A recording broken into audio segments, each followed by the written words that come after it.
What's up everyone, this is CyberKnight 8610, and today we're going to open up the brand new Yugioh Millennium Rod Complete Edition. So yeah, this is the newest Millennium item that we have. I think next is a Millennium Ring, and I think I heard something about the Millennium Key being possibly after that. I'm not really sure, but basically, we've opened up the Millennium Puzzle already. These are only available in Japan. You can get them on some US websites, but they're actually more expensive on something like that, so I got mine through Bai. I'll have some links down in the description so you guys can find this a little easier. I use like through Macari on Bai. Basically, it's being able to buy stuff from Japan like you live there, and especially if you're getting a bunch of stuff, because the shipping and everything, you do way better on money, because the yen isn't worth as much as the dollar, and yeah, I mean, you can get this much cheaper than through other websites that are selling it, or eBay or something, okay? So, let's go ahead and open this up, and see what it actually looks like and all that. Also, like and subscribe if you enjoy this, and you want to see the Millennium Ring next, which I think is in a few months. I don't think it's too far away.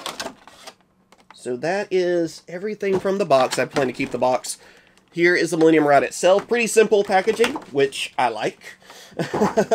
Don't even have directions, I don't think, on this. And there we go. That is really gold. Like, seriously, it's not like... I like how it's not, like, yellow. Like, with some toys and stuff, you know how they normally go with, like, a yellow look or whatever, and not gold? This is shiny. I can see my reflection in it very easily.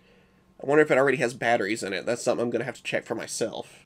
Okay, I have to admit that it was a little bit tough to figure out how to open it up and switch it on, but it has a little QR code down here. You scan that with your phone and you'll actually get the instructions on the back of the box. I'm glad I figured that out because I couldn't figure out how to open this up, but basically, here, I'll show you guys how it's done. You see like this little...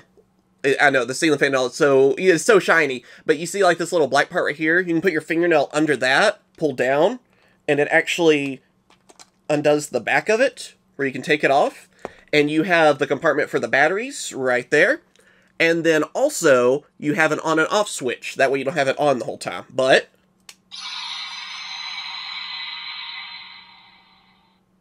there you go. I want to make sure you guys heard that, and... let's put the back on it. I don't know, I might switch it off later, but let's see what it says or what it does. Okay, so it goes with the Season 3 song? I think it's Season 3.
I believe that's Merrick's Japanese voice. I never watched the original series actually in Japanese. I watch it in dub, you know, because I watched it from my childhood. So I think that was Merrick. And yeah, I think he's talking about like the god cards and the gods and talking to the pharaoh. I think he said something about, again, this is the little bit of Japanese I do know, something about your friends won't be enough, I believe, because nakama, I believe, means friends. And I know he says kami a few times, which means god. So I know a few Japanese words, but yeah, if you know, remembered the series, maybe you watched it in the Japanese dub, you might know exactly what he's saying. Unfortunately for me, that's not the case. Alright, so the left button seems to always be voice lines, you know, left on it, and then the right one seems to be music. So what other music do we have? I'm not sure which one that is. I feel like I have to talk over it, otherwise YouTube could copyright me. So that sounds like some kind of like sinister music. And there's the Yu-Gi-Oh opening again.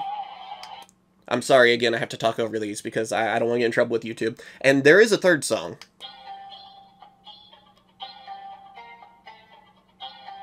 That kind of feels like an Egyptian kind of background music or something. Maybe that was going on with Merrick. I don't, remember that being in the English dub. So again, that's where my, nostalgia comes from and what I watched as a kid and even as an adult, and rewatched. So yeah, it's kind of weird for me to actually watch the Japanese version now because I grew up with the English one. But this is really awesome. Again, it's a pricier item, but I can't imagine not getting all the Millennium items because as a kid, we all wanted the Millennium items. I mean, come on, that would have been awesome to have, and I want to, like, almost build, like, the sarcophagus and all that to place all the items. I don't know, if someone who's way better at construction or something could probably do that when they're all out eventually. I think that would be amazing, and it is just sick. So if you want to even cosplay as Merrick, or Kaiba, or Melvin, then there you go. Get the true powers of Melvin, and if you got that reference, you're awesome. But yeah, let me know what you guys think about this. I think it's a really cool collectible item. I feel like you have to get the Millennium Puzzle, which again, we already did a video on, and this is a close second on that. Third one being, of course, the Millennium Ring, I think will be very cool too, but once I get into that, I'm going to have to get all 7, let's be real. So, again, just let me know how you guys feel on that, and if you plan on picking this up. As always, thank you guys for watching, like and subscribe. Like I said, I'll have links down in the description, and I'm going to go conquer the world, I think. So, catch you guys later.